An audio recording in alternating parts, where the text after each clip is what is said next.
తెలుగు రాష్ట్రాల్లో అతిపెద్ద lift manufacturer lifts ట్రై.com dealership కూడా ఇవ్వబడును. నమస్తే, వెల్కమ్ టు సుమన్ టీవీ. నేను గిరిజ. ఈ ఫిబ్రవరి మాసంలో ద్వాదశ రాశుల వారికి ఏ విధంగా ఉండబోతోంది? ఫిబ్రవరి 1వ తేదీ నుంచి 15వ తేదీ వరకు, అంటే మనకు ఆల్మోస్ట్ ఒక 15 రోజుల వ్యవధిలో మరి ఏవైనా మార్పులు చేర్పులు జరగబోయే అవకాశం కనిపిస్తోందా? ఒకవేళ ఏవైనా మార్పులు ఉంటే వాటికి చక్కటి పరిహారాలు కూడా ఉండాలి కదా. మరి ఆ విషయాలన్నీ తెలియచేయడానికి ఇవాళ మనతో పాటు ఉన్నారు ప్రముఖ జ్యోతిష్య పండితులు బ్రహ్మశ్రీ నందిపట్ల శ్రీహరి శర్మ గురువు గారు. వారి మాటల్లో తెలుసుకునే ప్రయత్నం చేసిద్దాం. గురువు గారు నమస్కారం. వాగర్థావివ సంపృక్తౌ వాగర్థ ప్రతిపత్తయే జగతః పితరౌ వందే పార్వతీ పరమేశ్వరౌ. సదాశివసమారంభాం శంకరాచార్య మధ్యమాం అస్మదాచార్య పర్యంతం వందే గురు పరంపరాం. ఆదిత్యాయ చ సోమాయ మంగళాయ బుధాయ చ గురు శుక్ర శనిభ్యశ్చ రాహవే కేతవే నమః. శృంగేరి జగద్గురు పీఠాధిపతులకి, కంచి పీఠాధిపతులకి నమస్కారములు తెలియజేసుకుంటూ కార్యక్రమాన్ని ప్రారంభిద్దాం. గురుగారు, కర్కాటక రాశి వారికి ఈ ఫిబ్రవరి మాసంలో 1 నుంచి 15వ తేదీ వరకు రాశి పరంగా అసలు ఏ విధంగా ఉండబోతున్నాయి? అంటే ఏమైనా సమస్యలు ఉంటున్నాయా, లేదంటే రాశి పరంగా ఓవరాల్ గా చూసుకుంటే అసలు ఎట్లా ఉంటుంది ఈ రాశికి అనేది తెలియజేస్తారా గురువు గారు? కర్కాటక రాశి వారికి 1వ తారీఖు ఫిబ్రవరి నుంచి 15వ తారీఖు ఫిబ్రవరి వరకు ఏ విధంగా ఉండబోతుందో తెలుసుకునే ముందుగా గ్రహ సంచారం తెలుసుకుందాం. 12వ ఇంట కుజుడు వక్రీకరించి స్తంభించి ఉండడం, గురువు కూడా వక్రీకరించి లాభస్థానంలో 11వ ఇంట ఉండడం, శుక్రుడు రాహు 9వ స్థానంలో, అలాగే అష్టమ శని మరియు సప్తమంలో రవి బుధుడు, తృతీయ స్థానంలో కేతు. చాలామంది కర్కాటక రాశిలో వాళ్ళు అనుకునేటువంటిది ఏంటంటే అష్టమ శని ప్రభావం అండి, చాలా కష్టాలు ఉన్నాయండి అని అంటారు. ఏం చెయ్యాలో తెలియదు, ఎన్నో కష్టాలు పడుతున్నామనంటే గత కొంతకాలంగా కష్టాలు పడి ఉండవచ్చు. ఇవి గ్రహ సంచారము రీత్యా, గ్రహ స్థితిగతుల రీత్యా ఉండేటువంటి మీకు కనిపించేటువంటి స్థితి. కానీ గ్రహ సంచారం జరుగుతూ ఉన్నప్పుడు మంచి ఫలితాలు ఈ కర్కాటక రాశి వారు ఈ సంవత్సరం పొందబోతున్నారు. అంటే గ్రాస్గా చూసినట్లయితే ఏదో అష్టమ శని పీడిస్తున్నట్టుగా, కానీ నెట్గా చూస్తే చాలా గ్రహాలు అనుకూలంగా ఉన్నాయి ఈ యొక్క కర్కాటక రాశి వారికి 15 రోజుల పాటు. ఏంటివని మనం ముందుగా తెలియజేసుకున్నాం. కుజుడు 12వ ఇంట వక్రీకరించి ఉన్న కారణం చేత లాభభావ ఫలితాలు ఇస్తున్నాడు. అంటే ఏం చెప్పబోతున్నాడు? ఆటంకాలు వస్తాయిరా, జాగ్రత్తగా ఉండండి, అయినా కానీ మీరు ముందడుగు వేయండి, ఫలితాన్ని ఇస్తానని చెప్పి కుజుడు కూర్చున్నాడు అక్కడ. కాబట్టి ఆటంకాలు అనగానే భయపడి కాకుండా ముందడుగు వేసే ప్రయత్నం చేయండి, తద్వారా మంచి శుభ ఫలితాలు పొందుతారు. ఆ కుజుడు మీకు పాజిటివ్గా అయ్యే మార్గం ఇదొక్కటే. గురువు కూడా చాలా పాజిటివ్గా ఉన్నాడు. 11వ ఇంట స్థితి పొందింది, వక్రీకరించి స్థితి పొంది ఉండడం. ఈ దశమ భావము లాభభావము చాలా గురుతరమైనటువంటి బాధ్యతలు మీ మీద ఉండబోతున్నాయి. గురువు ఇచ్చేటువంటిది ఏంటంటే అదనంగా మీరు చేస్తున్నటువంటి వృత్తి ఉద్యోగాల్లో, వ్యాపారాల్లో మళ్ళీ ఎక్స్ట్రా వర్క్ను కూడా మీరు తీసుకోవాల్సిన పరిస్థితి, అనగా బాధ్యతలు, రెస్పాన్సిబిలిటీస్ మీకు వస్తాయి. ఇక 9వ స్థానంలో శుక్రుడు రాహువు, ఇది చాలా యోగదాయకమైనటువంటి పరిస్థితి. ముఖ్యంగా విద్యార్థులకి విదేశీ విద్య, విదేశీయానానికి సంబంధించినటువంటి చేయి ప్రయత్నాలు ఖచ్చితంగా వస్తాయి. H1B వీసా కావచ్చు, లేకపోతే విదేశాల్లో చదువు కావచ్చు, అన్నీ కూడా మీకు కర్కాటక రాశి వారికి అనుకూలంగా ఉంటున్నాయి. ఇక అష్టమ శని ఎలాగో కొంత ఇబ్బంది పడక తప్పదు ఈ యొక్క కర్కాటక రాశిలో జన్మించినటువంటి వారికి. ఇక మీరు గమనించుకున్నట్లయితే ప్రధానంగా ఈ రవి 12వ తారీఖు నుంచి అష్టమంలోకి వస్తున్నాడు. బుధుడు కూడా 11వ తారీఖు అష్టమంలో వస్తున్నాడు. కాబట్టి ఈ రవి బుధులు మీకు యోగించాలి కొంతవరకు అని అంటే 10వ తారీఖు లోపలనే వృత్తి ఉద్యోగ వ్యాపారాల్లో ఏవైనా నిర్ణయాలు తీసుకోవాలనుకుంటే 10వ తారీఖు లోపలనే నిర్ణయం తీసుకునే ప్రయత్నం చేయండి. 11వ తారీఖు నుంచి మాత్రము పెట్టుబడులకి అనుకూలంగా కాదు, ముఖ్యంగా స్పెక్యులేషన్ రంగంలో ఉన్నటువంటి వాళ్ళకి అనుకూలత కాదు. కాబట్టి ధనపరంగా ఇన్వెస్ట్మెంట్స్కి మాత్రం 10 లోపలనే చేసే ప్రయత్నం చేయండి. ఇక మనం ఇంకా పూర్తిగా ఇన్ డీటెయిల్డ్గా వెళ్ళినట్లయితే ఫుడ్కి సంబంధించినటువంటి వ్యాపారస్తులు, FMCG రంగంలో ఉన్నటువంటి వాళ్ళు, hotels, restaurant business, fruits business, అలాగే కర్రీ పాయింట్స్, తీర్థయాత్రలు, పూజా స్టోర్స్ నడిపేటువంటి వాళ్ళు, ఎడ్యుకేషనల్ బిజినెస్, అలాగే ఈ సంబంధించినటువంటి జ్యువెలరీ రంగము ఉన్నటువంటి వాళ్ళందరికీ కూడా ధనాదాయం చాలా చక్కగా ఉండబోతుంది.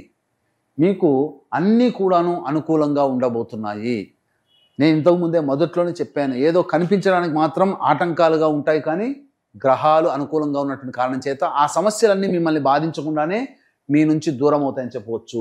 ఇక కుజుడు కూడా మీకు అనుకూలంగా ఉన్నాడు. కాబట్టి రియల్ ఎస్టేట్ రంగము, వ్యాపారస్తులు, అలాగే న్యాయవాద సంబంధించిన న్యాయానికి సంబంధించినటువంటి విషయాల్లో ఉన్నటువంటి ఉద్యోగస్తులు, వ్యాపారస్తులు, వృత్తులో ఉన్నటువంటి వాళ్ళు, అలాగే రైతులు, ఈ చెప్పినటువంటి వృత్తుల్లో ఉన్నటువంటి వాళ్ళకందరికీ కూడా పైకి నిరాశగా కనిపిస్తుంది, ఏమీ సాగట్లేదు అన్నట్టుగా ఉంటుంది. కానీ వీళ్ళ పనులు వీళ్ళకి తెలియకుండానే అన్ని గ్రహాల యొక్క అనుగ్రహం వలన పూర్తి చేసుకోగలుగుతుంటుంటారు. పూర్తి అయిపోయిన తర్వాత అరే ఇంత తొందరగా మన పనులు ఎలా అయ్యాయని చెప్పి ఈ రైతులు కానీ, న్యాయవాద సంబంధంగా ఉన్నటువంటి వాళ్ళు కానీ, రియల్ ఎస్టేట్ రంగంలో ఉన్నటువంటి వాళ్ళు కానీ మీరు ఆలోచిస్తారు అప్పుడు.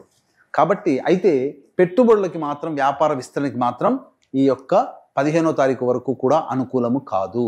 ఇక గమనించుకున్నట్లయితే ప్రధానంగా చర్మము, తోలు సంబంధమైనటువంటి వ్యాపారస్తులు, అలాగే ఈ ఐరన్ స్టీల్ రంగంలో ఉన్నటువంటి వాళ్ళు, క్లాస్ ఫోర్త్ క్యాడర్ ఎంప్లాయీస్గా ఉన్నటువంటి వాళ్ళు, ఇంకా చెప్పాలి అని అంటే ప్రధానంగా పారిశుద్ధ్య కార్మికులు, మున్సిపాలిటీ రంగంలో పనిచేసేటువంటి వాళ్ళు, ఇళ్లల్లో పనిచేసేటువంటి వాళ్ళు, వీళ్ళందరికీ కూడా సాధారణంగా అనుకూలత ఉండదు. ఏదో చెయ్యాలి కాబట్టి చేస్తున్నట్టుగా ఉంటుంది. కాబట్టి ఆదాయం అంతంత మాత్రంగానే ఉంటుంది. కాబట్టి ఈ రంగంలో ఉన్నటువంటి వాళ్ళు వ్యాపార విస్తరణకి పనికిరాదు. ఇక ప్రధానంగా చూసుకున్నట్లయితే ఈ సంబంధించినటువంటి 11వ తారీఖు నుంచి మాత్రము కర్కాటక రాశి వాళ్ళు అందరూ కూడా జాగ్రత్తలు పాటించడం, ముఖ్యంగా ధనపరంగా మనం గత కొన్ని నెలలుగా చెబుతూ వస్తున్నాం. ఏ రోజుల్లో ఖర్చుల ఆదాయం ఎక్కువగా ఉంటుంది, ఏ రోజుల్లో ఖర్చులు తక్కువగా ఉంటాయి, ఏ రోజుల్లో మానసికంగా ప్రశాంతంగా ఉంటామని చెప్పి ఇవన్నీ కూడా మనం తెలియచేసుకుందాం.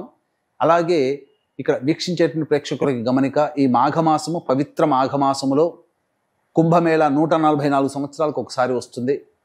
ఈ సంబంధించినటువంటి త్రివేణి సంగమం ప్రయాగలో జాతకరీత్యా ఇప్పుడు మనం ఇబ్బందులు, సమస్యలు ఎదుర్కొంటున్నామంటే అవి గత జన్మ కర్మదోషాలు. కావున గత జన్మ కర్మదోష నివారణ తిలహోమాలు, మరియు శని ప్రభావం, ముఖ్యంగా అష్టమ శని కర్కాటక రాశి వారికి, అంతేకాకుండా శని ప్రభావం అన్ని రాశుల మీద ఈ 2025వ సంవత్సరంలో ఉండబోతుంది. కావున శని దోష నివారణ హోమాలు మరియు జాతకరీత్యా కలుగు విద్య, వివాహ, ఉద్యోగ, దాంపత్య, సంతాన అనారోగ్యం, ముఖ్యంగా విద్య కోసం, పిల్లల కోసమే ఈ సంబంధించినటువంటి 18 రకాల సర్వప్రాయశ్చిత్త గత జన్మ దోష నివారణ తిల హోమాలు అనేటువంటివి పర్ హెడ్ 2100 రూపాయలకి ఫిబ్రవరి 12వ తారీఖు రోజున జరిపించడం జరుగుతుంది.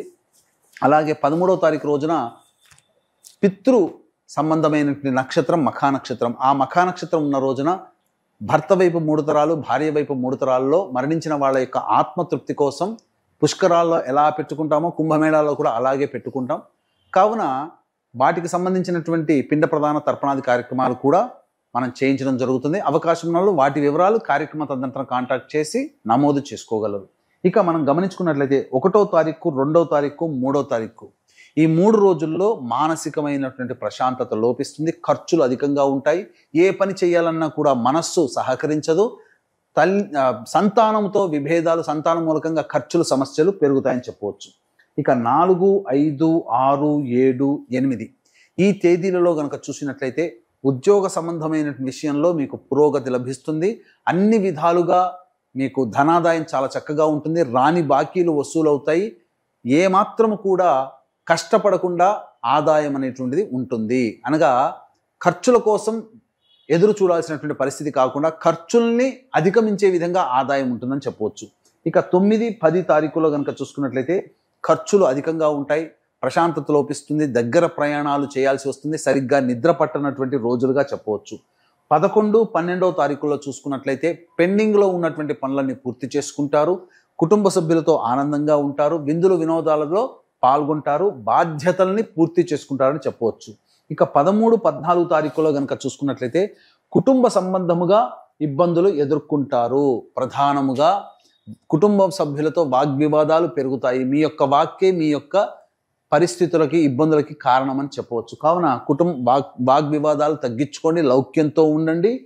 ధనము ఖర్చులు కూడా అవుతాయి కాబట్టి జాగ్రత్త పడండి. 15వ తారీఖు రోజున చూసుకుంటే నూతన వ్యక్తుల యొక్క పరిచయం మీ జీవితాన్ని మీకు ఆనందమయంగా చేస్తుంది. అన్ని విధాలుగా ఈ సంబంధించినటువంటి వారికి 15వ తారీఖు మంచి శుభ పరిణామము, ధనాదాయము, నూతన వ్యక్తుల పరిచయం జరుగుతుందని చెప్పవచ్చు.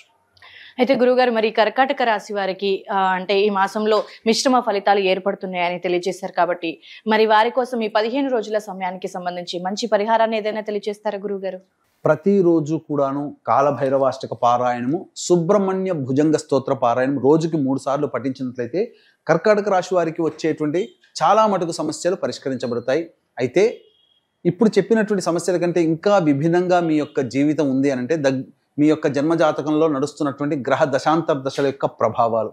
కావున దగ్గరలోని మంచి ఉపాసనా పరులైనటువంటి జ్యోతిష్యులని సంప్రదించి వారి సలహాలు సూచనలు కనుక పాటించినట్లయితే మరింత మెరుగైనటువంటి జీవితాన్ని పొందుతారని చెప్పవచ్చు. ఓకే గురుగారు, రాశికి సంబంధించి రాశిపరంగా ఏ విధంగా ఉంటుంది, అలాగే వారు పాటించాల్సినటువంటి పరిహారాలను కూడా చాలా చక్కగా తెలియజేశారు గురుగారు. వీక్షకుల కోసం ధన్యవాదాలు.